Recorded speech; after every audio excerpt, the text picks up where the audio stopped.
Hi, and welcome to the Ministry Network podcast. I'm your host, James Baird.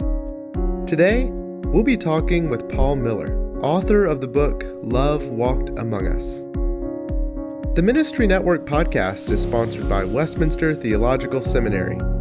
To learn more about Westminster and its online degree programs, visit ministrynetwork.com/degree. Now, let's talk with Paul.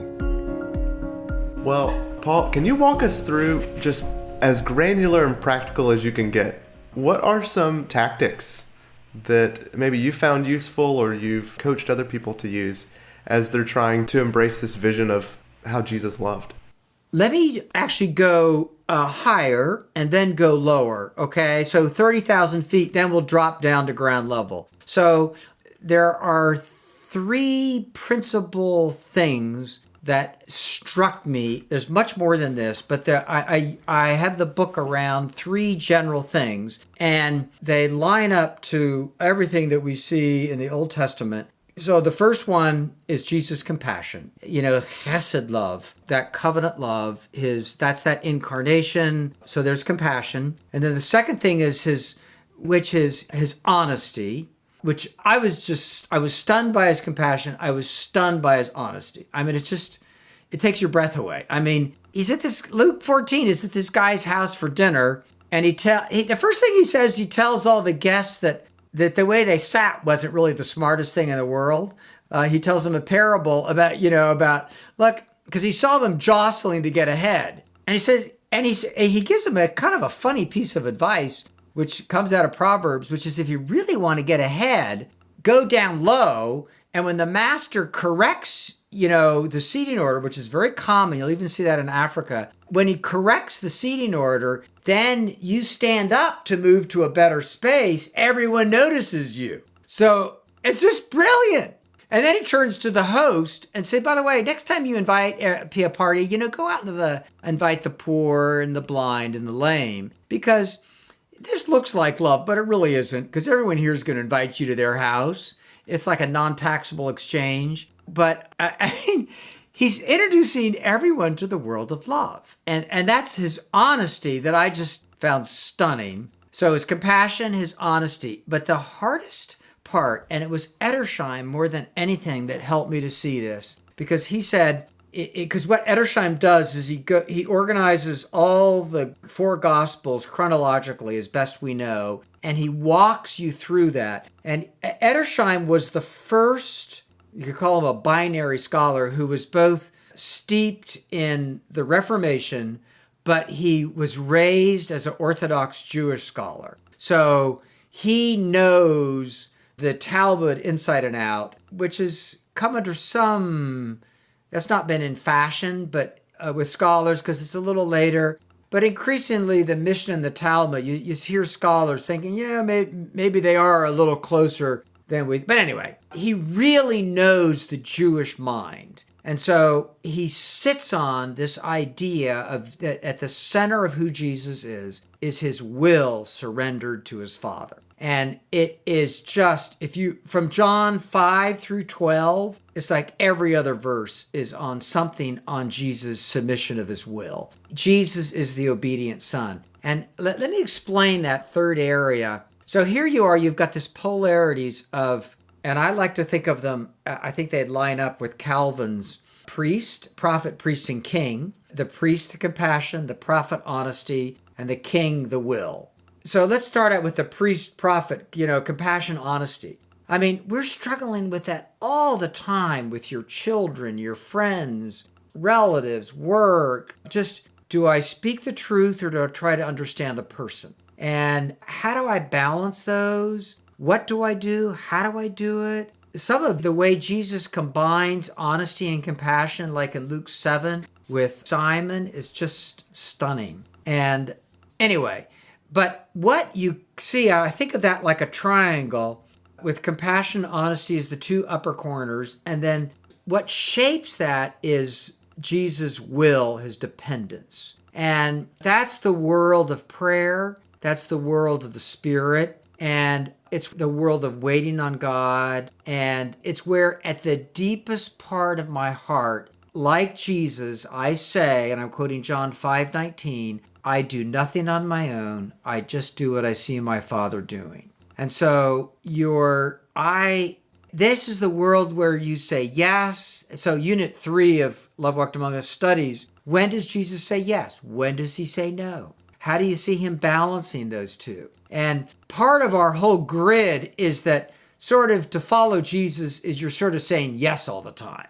But Jesus is clearly doing both. And he puts up walls, he penetrates walls. And it's just fascinating to actually study those patterns. And it gives you, by the time you're finished studying it, you say, I need Jesus in me to do Jesus out of me. You know, and let me just give you a quick example. And one of the first times, this is, I'll go down to ground level. How does this work?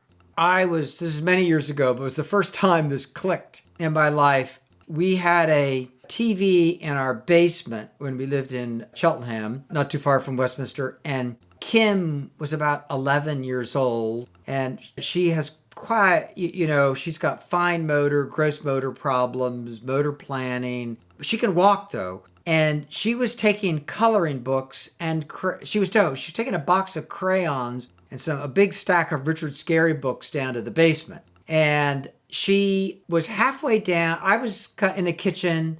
I could hear her, and she was going down the basement steps on her bottom because she couldn't walk and hold them at the same time. And about halfway down the steps, she spilled the crayons, and they went all over the place.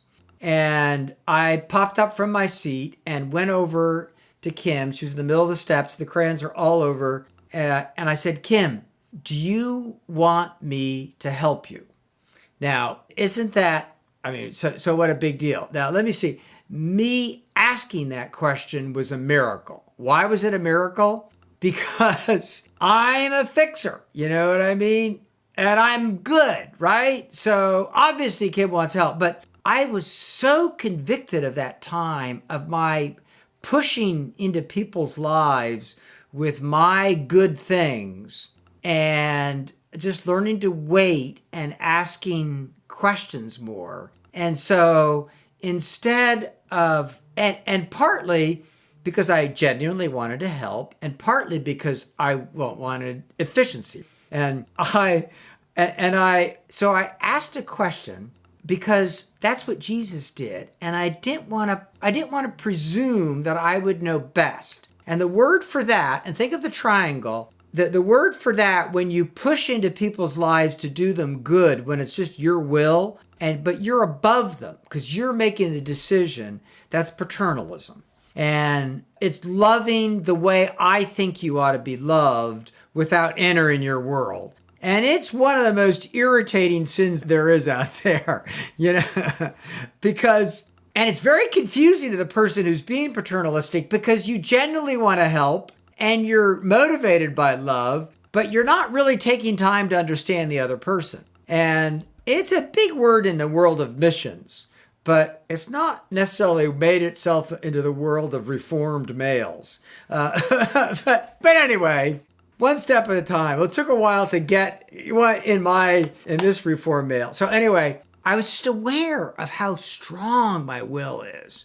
And I was doing more asking questions. And I still have to relearn this because I'm such a entrepreneur. I think of ideas. God's given me a quick mind. And so I can just use that to run over people. And when I feel that churning, I have to go to prayer. If I don't start asking my Father to give me the Spirit so Jesus can dwell in my heart, and I'm paraphrasing Paul's great prayer at the end of Ephesians 3, I run over people. And just last week, I apologized to one of our best managers for, and I tell our managers my tendencies that I say, look, if you see me do it, you come to me. Usually I pick them up in my own life, but not always, And so anyway, think of that triangle. And so when they're all working, then I have compassion and honesty up at the corners, and they're fed by a dependence on Jesus. But if that dependence on Jesus is not there, then my self-will is there. And then that self-will comes up and converts compassion into paternalism. So I'm motivated by compassion, but I'm running over you. And so to my back to Kim, to my everlasting surprise, I said, Kim, do you want me to help you? And she shook her head no. And this was a grand mal miracle for me to wait. I just waited there, and I just knew the Spirit wanted me to wait because I wanted to make sure she was okay. And I waited. I mean, it took her about 10 minutes to pick up about 20 crayons. And think of how much better that was for my soul and how much better that was for Kim. Kim got to clean up where she had done something, which is really important. It's a maturing thing. She hadn't sinned, but it was good for her to have the skill of doing that. And for me, it was good for me to wait. Patience. The old King James translate patience, suffering long, which is one of the two Greek words on patience. And it's the word for the wealthy, powerful person, what patience is like for them. Because for them, their most expensive commodity is their time. And so for me to stand down and to wait and give Kim space cost me time. And that's a wonderful gift to give to Kim. Does that make sense, James? Does that? Oh, that's beautiful. Oh, that's and man, it's so convicting too. I've got a lot of work to do. Yeah. That's one thing I've learned. Yeah. I mean, it is something, see, Jesus, we have these discipling tracks, and one of them is our Person of Jesus track, where you just immerse yourself in the person of Jesus, and you immerse yourself in his world. And it's just a delightful thing to do. So you gave examples about how when the will goes wrong, compassion turns to paternalism. What about the honesty? Oh, yeah, that one, same thing happens there. So when the will is off, when it's my self-will, and there's nothing worse than spiritual self-will. By spiritual, I don't mean capital S spiritual, I mean small s, like religious, you know what I mean? Spiritualized, right, would be the better way to say it. So spiritualized self-will, where you're running over someone in the name of Jesus, and you get irritated with them that they don't receive your love. But what happens, I'll tell you what it is. When self-will dominates honesty, you get harsh and quarrels. And let me explain that. So let's do a husband-wife. You could do it either way, but I use a husband to a wife. So the husband, let's say there's something in his wife's life. Let's say she was unnecessarily harsh with one of the kids the day before. And let's say he prayed about it. Should I say something to my wife? Or, she's done it 2 or 3 times. I think I ought to talk to her about it. And so he's prayed about it. He's done all the right things. And he goes to her and he gives her an honest word. And he does it gently, let's say, honey, do you think you were a little harsh with our daughter yesterday when she did so-and-so? And let's just imagine this scenario. Let's say, just for imagine, she doesn't say, oh, honey, I thank you for rebuking me. I woke up this morning feeling proud and thinking I was harsh, and you've blessed me with that rebuke. So let's just imagine she doesn't say it. Let's imagine she said, just suppose, for instance, and let's say she comes back at you and says, and either, it could work either way. Let's say she comes back at you and says, honey, you do the same thing with our son.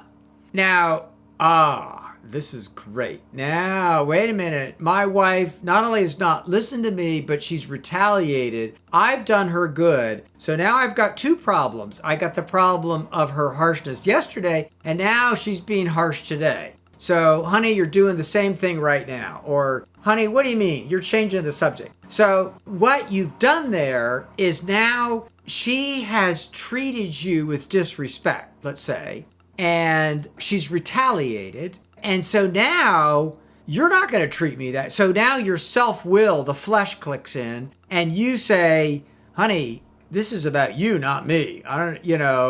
Let's deal with one problem at a time. Let's start with your problem, then we'll go to my problem. So what would incarnation look like? I mean, what would you handle your wife if she does that? You can incarnate and you can learn from that. You can say to her, what do you mean? And can you give an example when I did that? And you could do it in a tone, hopefully, that's soft. And then you can let her change the subject so she wins. And you haven't died. It's a legitimate question on her part. Maybe, I mean, we know from Paul, from Romans 2, that what we see in other people, we tend to have the same problem. So biblically, that's a legitimate point she has. Should she be saying it? No, but that's secondary. And so I can learn. So what I do is I stand down. I let her change the subject. I let her take the focus off herself to me. In other words, I've given her the gift of honesty. It's a gift. If she doesn't want it, that's between her and God. And most people, my experience is, they hear you. They just don't like to say it. And you could just say it and give them space, and she's driving you lower. And back to the J-curve book. So it's a little dine. It's going down into the death, the J, down into death. So she's pushing you into a death. And she's helping you put to death something in you. And you offered her some help. She rejected it. And now she offers you help so you can take her help. And the only way you can do that is if the Spirit helps you. You got to pray your way into that. Does that make sense? Does that kind of click? It clicks because I think one thing that I've noticed is my wife and I have tried to practice this, which is really tough. Yeah. Is that you realize that you're both trying to find ways to diffuse conflict. Right. You're competing. You're trying to score points. Right. And you've got to kind of step up across from the negotiation table, walk around and sit on their side. Yeah. And say, we're on the same team. Yeah. The problem is that our kids are being spoken harshly to. If I'm causing that too. One thing I always find is whenever, should my wife say back to me, well, you're harsh too. But oftentimes she is following my example. Yeah. Yeah. I actually did create a context where we're harsh to each other, Yeah. And let's say it's 60% your wife, 40% you. The whole idea of what Jesus says about the beam and the speck is take care of your 40%. And it's just possible it's higher than 40%. That's hence the beam. Yeah. And it's interesting. David Powelson pointed this out to me 25 years ago that I had missed in Matthew 7, 1-5, is that when you take your beam out of your own eye, you then eventually come back to dealing with their speck. In secular liberalism and a lot of the current dialogue, it's all incarnation. A lot of people want one-way dialogue. They want dialogue on their terms. And so if you've taken the beam out of your own eye, they think, well, now you have no right to ever deal with my speck. But no. Jesus is saying you should do good honesty, but just there's an order to it. First, apply God's word to your heart, and then out of that, and what that does is it restores integrity, because who you are as a person matches what you say. And Jesus drives integrity relentlessly. The hypocrite is someone who lacks integrity. They say one thing and they do something else. And one of the beautiful things with Jesus, because of his integrity, you can take what he says and what he does and line them up. It's just, there's such a beauty to that. Let me do something really quick from the J-curve book on Paul, where he does that, and he talks about how he does it. So 1 Corinthians 8, where he's talking about the strong need to give up their rights and lower themselves into the world of the weak. The next chapter, Paul spends the whole chapter talking about how he did that in his tent making, that he surrendered his rights. And by the way, not an original idea. Thistleton, the British scholar, his commentary on 1 Corinthians, if you're a pastor or Bible study leader, is just stunning. I think it's Anthony Thistleton.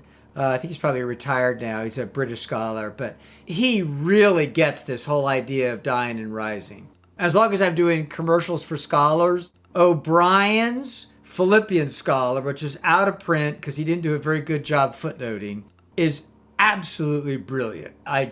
He understands. So if you can find it, you got to get it. Yeah, if you can find it, it's just, I got it before there was this big mess with him. But anyway, two of my favorite commentaries. Fantastic. Can I close with one Jesus story that we did it's one of my favorite stories. And let me tell you two stories. One is I've done this with probably about 15 groups of pastors, and I have them read the first 6 verses of John 13 on the foot washing. And I balance out so there's a much actual foot washing text is actually the pretext. And I say, what strikes you about this text? 95% of the comments I get are not on the actual foot washing, but on the theological commentary. Because our epistemology is a little off too. That when we think of theology, we think of systematic statements about Jesus as opposed to the actual foot washing, which is also theology. And the foot washing of Jesus that he does is just stunning. And I asked the pastors, what do you notice about it? And it takes them a while because they have no category. They've not been taught this. Most pastors have never run across this. So they don't really know, even all the major commentaries, like on that passage, they don't notice. Like one of the things that's striking about the foot washing is Jesus' silence. He doesn't say anything. And then I'll ask them, what does his silence do to the disciples? I mean, what does it do to you reading the text? And what it does is it rivets you. It makes his foot washing just outstanding. And another thing that really comes through in the text is John makes 7 moves. Jesus got up from the table. He took a towel, wrapped it around his waist, got a basin, filled it with water, washed their feet, and dried it with a towel around his waist. And by the way, it's the only description we have in foot washing in the entire ancient world. And I just think that's mind-blowing that it took the Son of God to give us a physical description of foot washing. We would not have known that they used a towel or that they got a basin of water. We didn't know any of that because no one ever mentioned every other reference to foot. And foot washing was very common. I mean, actually in the Roman world, slaves, one of the sort of a throwaway word for slaves was foot washers. Like, get those yokels, get those foot washers over here. You know what I mean? And that whole idea, there's just so many things there's so much unstudied, like the way Jesus uses space, his silence, the way, actually, what it does is it creates space that other people will emerge. And let me tell you, I realized this for the oddest time. There were 2 reasons I realized it, is I'm a good Presbyterian, so I don't leave a lot of space. I talk, okay? All my training is on filling space, okay? But I noticed it when in reading the apocryphal Gospel of Peter. So this is the fake Gospel of Peter. When Jesus comes out of the tomb, his head, he's got 2 angels on either side, and the angels reach up to the clouds, and Jesus' head goes above the clouds, and there's a cross, a gigantic cross following Jesus. I mean, this is a 5,000 foot Jesus, you know, I mean, with 3,000 foot minimum angels, you know what I mean? I mean, this is massive. And it's interesting, and you know, this is 150 years after, I mean, it's all made up. And for those of you who are concerned that I'm reading the Gospel of Peter. But the contrast with John and the way he meets Mary is just, he's quiet. He's actually quiet when you tell us the way John describes the dialogue, when she's talking to the angels, he's just standing there. And then he asks her a question, who are you seeking? Which is a theme in John, because Jesus is seeking her. And then out of that, Mary emerges a little bit and says, oh, I'm missing Jesus. If you know where he is, I'll get him. It's the only rich comment we have from Mary Magdalene. You can tell a bunch of things about her because of it. She's take charge. We know she's wealthy. She's upper class. She came from Magdala, which is like, oh, where do you live? I have to think of some neighborhood, The Hamptons. The Hamptons, I live in the Hamptons, that immediately tells you about something, about them. And Jesus lets her emerge, and he has the greatest announcement in the history of humanity, and he takes time to care for a person. And out of his silence, out of his questions, his waiting. So I can, as pastors and leaders, we can leave more space to let people emerge around us by listening.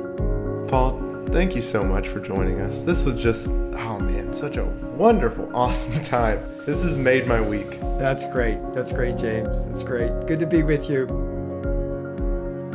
Join us next time as we talk about marriage communication with Robert Flood. In the meantime, visit ministrynetwork.com/degree to learn about the new online offerings available at Westminster Theological Seminary.